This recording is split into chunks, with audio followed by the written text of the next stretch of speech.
Well, Adeola Soetan joins us this morning. He's of the Grassroots Watch. Thank you for coming on this morning. Hey, thank you. Good morning. Well, you've been involved in civil society activism about some of these matters, and of course about how police also intervenes. But now there's this controversial part where, in fact, lawyers say, look, there's nothing controversial about it. But we see the police going ahead, interrupting. Sometimes they say this is lawful interruption for your safety, you can't gather. But in this one, raising a lot of concern, tear gas were used, although some people are saying rubber bullets were used, while the police says, look, we don't have any live bullet, beg your pardon, any rubber bullets. From what you've seen going on, what do you think of all of this? Well, maybe I should start by saying, like Ogun State, like River State. How? Good. About a week ago, a similar incident happened in Ogun State when the pro-governors political talks, aided by this same police, went to the party secretariat, ACP secretariat in Ogun State, in Abeokuta, to unleash violence and battled APC member led by Senator Kaka, who were having meeting, the same secretariat. Well, media men were assaulted, cameras of some media stations were broken. The governor came out maybe a few days after to apologize, but he never told us on whose behalf he was apologizing. And up till now, nobody was arrested or prosecuted. I need to lay this basis for us to have a holistic viewpoint about the role police will play in different circumstances. In Rivers, why the Ogun State was not maybe given so much media coverage or attention, or even being condemned by quote-unquote most prominent human rights entrepreneurs, is because maybe they think it's intra. But when dogs start to eat dogs, then it becomes scary. So you now look at the same police that the governor used against his party men, it's the same police that a super force is using against the incumbent governor.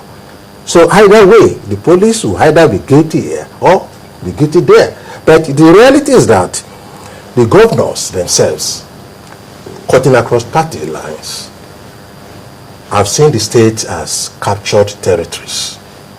They control the senators from their state, all the local government chairmen, councillors. They control the National Union of Road Transport Workers, all gathered out to the control. They are even more powerful than the presidency, even the House of Assemblies. Today you have the National and the Senate, the House of Rep, disagreeing with the president openly. Even we have the Speaker legitimately speaking that the state is corrupt. How many speakers of the House of Assembly can come out and say that? So when the governor made the estates capture territory, then those who want to come in as aspirants, either within the party or outside the party, they must not look at the ballot boxes alone. They won't even look at it because the stake is high. So they must also have what I call balance of terror. Okay, that is what is unfolding of terror. That is what is unfolding in River State, and it's going to happen in other states too. That's why I started with Ogun State, which is my state anyway. Now, isn't this a dangerous scenario? I mean, should this even occur, or does it justify the fact that, as you say, that the police was used in Ogun State and also being used in River State, but by different parties and different forces? Yes, exactly. Should that even be the case? No, does it justify what is being done? It is not. Let me also put it clearly. Police in Rivers and Ogun are very wrong. Protest is legitimate. I enjoy participating. In fact, it should be a constitutional duty of an average citizen to protest at least once a month against government. Yes, because we have every reason to start protesting every day, every week. Is it life? Is it education that is bad? Is this road? Is it unemployment? Is it corruption? So we should, maybe the next constitutional amendment, we should put there that at least there must be a day of rage every month for citizens to show their hunger until when we are able to reach where we are going. It's not, no doubt. But like I said, politics is the most profitable business now. maybe followed by oil theft, and maybe kidnapping and what have you. But for now, it is so. When you have a profitable business that is being passed as inheritance now, that's another dimension. Husband goes, or a wife coming, father leaves, sons coming, daughter coming. So it makes the stake too high. We are not counted. Electorates are not counted. That's the reality. You know, I actually wanted clarification then when you said balance of terror. And when you use that word balance, it means almost every party here is guilty. Exactly. So let's start with those who claim that, well, shots were fired at them before we go back to the police now. Well, it's wrong for police to shoot even tear gas against protesters, particularly when it happened in a school. We protest, I enjoy protesting legitimately. And normally, tear gas, the firehouse, tear gas, and what have you. I even want to congratulate the senator, that he participated in that protest. And also, he was able to taste part of what general Nigerians are tasting. Only that we don't have the glamour or the luxury of being flown to London after each encounter with police and instance of tear gas and what have you. But however, it's wrong, no doubt about that. But when you look at the scenario in governance, particularly in Rivers and what have you, honestly, the governor, if what they said was right, that it dissolved a local government. So you have laid the foundation. And for anybody who wants to be governor in any state in Nigeria today, you must not only have billions, but you must also be able to have your own national union. Either you go and split them.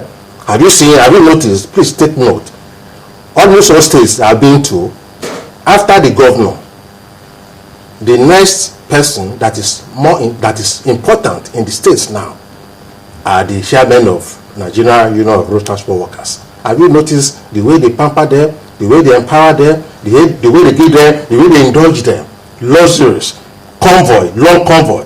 I was one of these states. I saw a convoy. I was at a party, and the chairman of National Union came into that party in an event center with over 15 mobile policemen.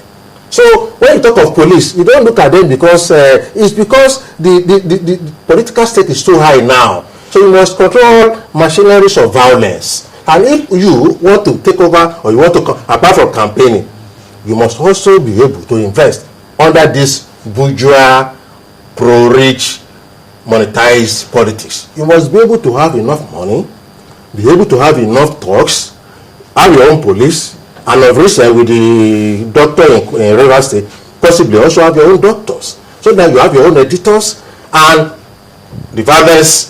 Why must you have your own doctor? Good. When I look at the discussion editor on the sick bed, and I was able to factor that, look, if a doctor says somebody had internal bleeding, and you also say it's in stable condition, I call my friend that are consultant, say no, that could not be possible. So in that wise, I'm not contesting this professional whatever. Even I'm not saying the senator, but there is etiquette.